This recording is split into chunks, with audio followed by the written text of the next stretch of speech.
नमस्कार, मैं हूं निशा दुबे। आप देख रहे हैं कैपिटल टीवी। बड़ी खबर सामने आ रही है। बता दें आपको कि आज देश का बजट पेश हो गया है। जी हां, वित्त मंत्री निर्मला सीतारमण ने आज बजट पेश किया। इस बीच में देशवासियों को बड़ी सौगात तो मिली ही है, लेकिन साथ ही साथ बिहार के लोगों को भी बड़ी सौगातें मिली है। तमाम जानकारी के लिए एग्जीक्यूटिव एडिटर राजीव सर इस वक्त हमारे साथ है। सर, बिहार वासियों के लिए क्या कुछ सौगात है इस बजट में? देखिए, बिहार को सौगात तो मिलनी ही थी, क्योंकि बिहार ने जो भाजपा को, जदयू को जो बहुमत, अपार बहुमत कहिए, प्रचंड बहुमत कहिए, जो दी है, उसमें कहीं ना कहीं बिहार को ये आशा तो थी कि हमें मजबूत किया जाए। पहले के जो बिहार था और आज का जो बिहार है, जो प्रचंड बहुमत वाला बिहार में, उसमें अंतर दिखना चाहिए। और इसमें जो सबसे बड़ी जो एक मैसेज हो गया है कि बिहार का मतलब सिर्फ राजनीतिक आकांक्षाओं की पूर्ति के लिए नहीं है। बिहार को आर्थिक रूप से स्वावलंबी बनाना भी, चाहे महिला हों, युवा हों, या फिर वयस्क हों, या फिर पेंशनधारी हो, सबके हाथ में पैसा जाना चाहिए और सबको एक ऐसा एहसास कराना चाहिए कि वो गौरव से कहें कि हाँ, हम बिहारी हैं। और इस मामले में देखिए, जो सबसे बड़ी बात है कि पटना में जहाज मरम्मत सुविधा स्थापित करने का ऐलान किया गया है। ये बड़ी सौगात है, क्योंकि देखिए, जो गंगा नदी है वो पहले से ही राष्ट्रीय जलमार्ग एक का अहम हिस्सा है। तो इसके माध्यम से अगर जहाज मरम्मत सुविधा की जो वो हो गया है कि स्थापित करने का जो एक ऐलान किया गया है, उसमें देखिए क्या होता है, पहले दूर मरम्मत करने के लिए जाता था, उसमें ट्रांसपोर्टेशन कॉस्ट वगैरह लगता था, तो फिर उसके बाद फिर ले जाना और उसमें कुल मिला खर्चे बढ़ जाते थे। तो उसमें अब आप चाहे वो किराए की बात हो या कोई सामान की ढुलाई हो, तो उन सभी चीज़ों में देखा जाए तो चीज़ें महंगी हो जाती थी। तो ये एक बहुत बड़ा बिहार के लोगों के लिए बहुत बड़ी राहत है। सीधे तौर पर देखा जाए, कैश देना बहुत बड़ी बात नहीं है। कैसे बिहार की अर्थव्यवस्था को, बिहार के इंफ्रास्ट्रक्चर को आप मजबूत करते हैं, इसके लिए बड़ा मैसेज है।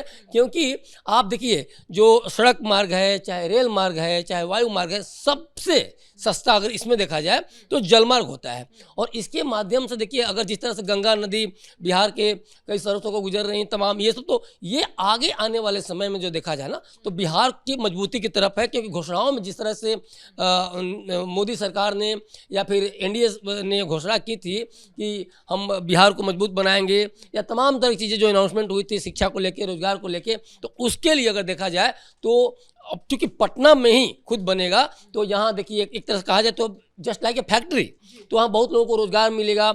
लोगों को, जो शुरू से ये विपक्ष भी हमलावर रहा, खासतौर पे कांग्रेसियों ने, खासतौर पे राजद के लोगों ने जिस तरह से अपने शासनकाल में बिहार को पलायन के लिए मजबूर कर दिया, तो अब पलायन काफ़ी हद तक रुकेगा। पटना में जो मरम्मत केंद्र स्थापित होगा, तो उससे लोगों को अपने घरों में ही कहा जाए तो रोजगार मिलेगा, बहुत दूर तक नहीं जाना पड़ेगा। और जो कल तक जो बिहार को महाराष्ट्र से कई जगह से भगाने की बात आ रही थी बिहारियों को, कि या फिर कोविड के समय में खासतौर पर देखा गया था कि बेचारे बहुत बुरी परिस्थितियों में, हर समय में उन्होंने साथ दिया, बुरी परिस्थितियों में वहाँ से खदेड़ा गया, भगाया गया, तो वो चीज़ें कहीं ना कहीं अगर देखा जाए तो इससे एक स्वावलंबन मिलता है। और बिहार में ही अगर रोजगार मिलता है तो अपने आप में बहुत बड़ी बात है। इकोनॉमिकली बेस्ड जो है वो काफी स्ट्रांग होगा। दूसरी बड़ी बात है जो कि अगले 5 वर्षों में 20 नए जलमार्ग शुरू करने की घोषणा और वाराणसी पटना को जल परिवहन हब के रूप में विकसित करने की योजना। बिहार की अर्थव्यवस्था को अगर देखा जाए तो ये जो घोषणा है कि नए लॉजिस्टिक वे से अगर इसको देखा जाए, मापा जाए,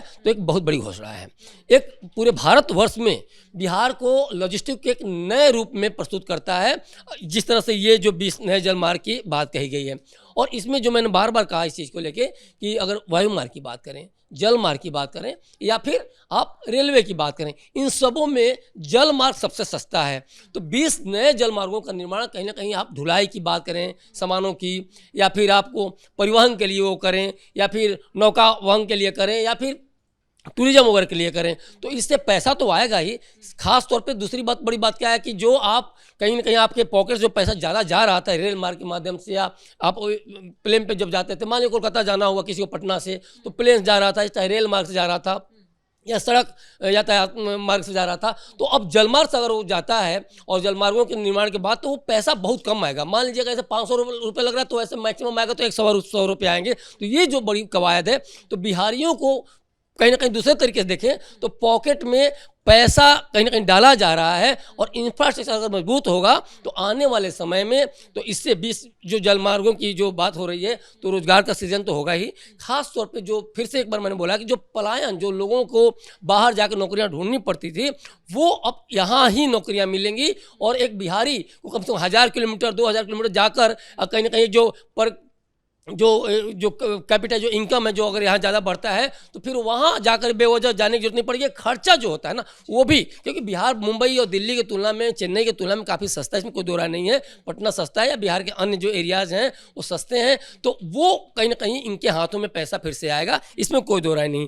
कि बजट की जब हम बात करते हैं तो महिलाओं को भी लेकर के अगर हम बात करें कि किचन जरूर दुरुस्त होना चाहिए।